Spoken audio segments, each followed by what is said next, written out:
Здравейте!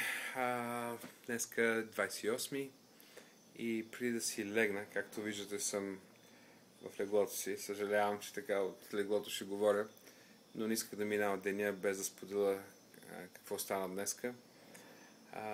Така, ето как започна деня.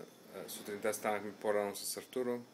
Аз съм му гост в неговата къща и направихме една бърза закуска, плодове, банан, ананас, грозде, ги нарязахме и това ни беше закуската с малко портокалов сок.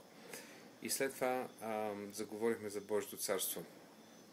И така доста надълбоко влязахме в разговора. Стигнахме до извода, който винаги малко или много сме вярвали, и това е, че единствената алтернатива за различен свят, за такъв свят, за какъвто Бог ни е сътворил да живееме, за такъв свят, за какъвто Бог ни е сътворил да живееме, е единствено алтернативата на Божието царство. Не случайно Исус каза, като учеше последователите си как да се молят, каза им: молете се така: да дойде царството ти, да бъде волята ти, както на небето, така и на земята. Така че няма друга алтернатива за света. През колкото и кризи да минава, до каквито и разрушения и идеи да стига, в крайна сметка единствената алтернатива за различен свят е представянето и приемането на Божието царство като единствената алтернатива за истинска свобода, за траен просперитет, за свят такъв, за какъвто сме призовани да живеем. След това отидохме в едно кафе, откъдето аз да се обадя. Само секунда да видя дали записа ми продължава. Огледахте и стаята даже. След това отидохме в едно кафе, защото трябваше да се обадя по интернет, да направя връзка с Skype и някъде, където има свободен достъп до интернет. Докато бяхме там и говорих с Деби, с Джозая, с Кристиан Хадегард, беше прекрасно да ги чуя.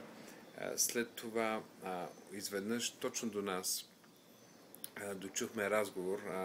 5 младежа, може би на възраст между 23-4 и 30, или може би 28 години, петима, ги чухме да говорят за политическата ситуация в Никарагуа. И един от тях каза: ако нещо не се промени, ако не се издигне различно поколение, което да мисли различно, да говори различно, тази държава няма добро бъдеще следващите 20 години.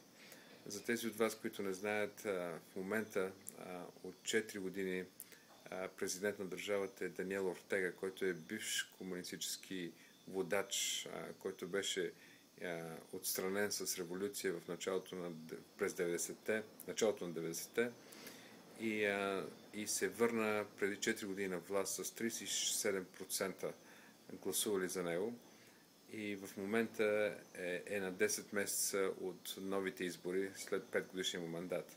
Така че те млади човеки ги чухме да говорят за бъдещето на държавата и да бъдат загрижени, и тогава Артуро се намеси и аз се включих в разговора и ние започнахме да им излагаме концепцията, виждането за Божието царство и за това как ако Христос не е възцарен в една държава, едва ли каквато и друга алтернатива да дойде, няма да е истинско разрешение за която и да е държава.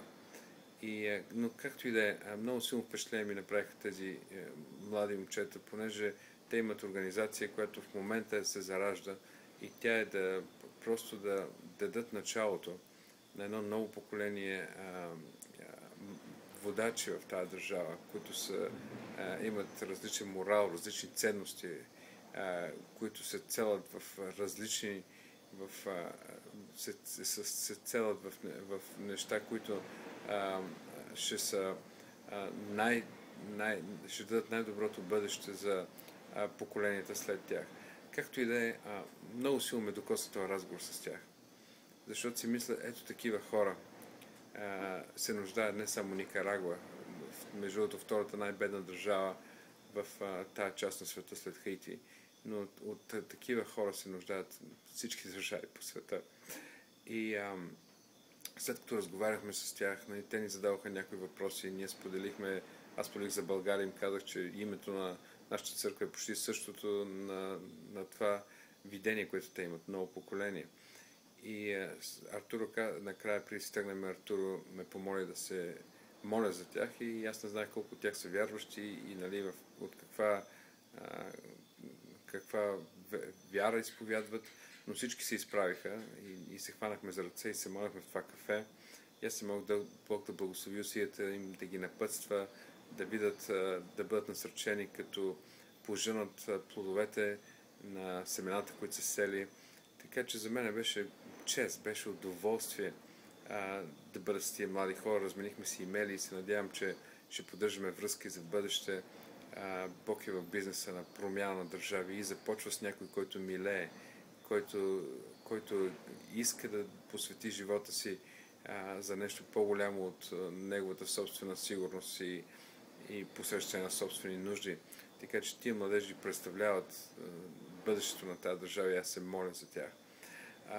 След това тръгнахме с Артуро и се срещахме с един пастор от един град, който е близко до джунглата. Тук има такава джунгла в Никарагуа с маймунки или не други неща. И този пастор иска да стане част от Артуро, от движението на пастор Артуро. Изглеждаше нали, много скромен човек, смирен човек, готов да слуша, не подходи като той знае всичко. И между другото той е доктор по професия и работи като такъв. Така че беше интересно да среща с него, говореше много малко испански. Това е единствения разговор, в който Артуро не ми превеждаше много дълго време. Така че, каквото разбрах. След това отидохме пак в едно кафе, където аз се обадих на някой човека в София да чуя какво става, да се информирам за неща около църквата и проекти, в които сме включени. И после взехме трите деца на Артуро. Те са на години, на най-малкия на 5, след това 15 и 21 годишни. И отидохме в една пицария, Пица Хът, между другото. Обикновено аз не обичам Пица Хът, но тук пиците бяха невероятни.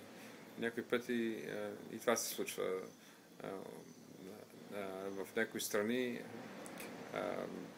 Нещата могат въпреки че една и съща верига, може да са доста по-вкусни и различни. Както и да е, това е за Пица Хът. Прекарахме доста хубаво време с децата на Артуро. Две от тях са тук в къщата тази вечер, 5 годишния и 21 годишния. И утре сме на църква заедно. Аз ще проповядвам в църквата утре. Така че след църква може да снимам малко в църквата, за да ви я покажа. И ще се чуем отново в края на деня, за да ви разкажа втория ми ден. Така че днеска трябва да е 28 или 29 и в събота. И утре утре всъщност ми е третия ден в Никарагуа и е неделя с богослужението. И в понеделник има да свършим някои дела тук в някакво срещи с различни хора. И така, ще ви държа в течение. Лека нощ от мене. Ето още веднъж стаята, която спа. Това е в домът на Артуро. Домът на Артуро. И това е спалнята за гости. Ето от мене. Чао и пак се чуем утре.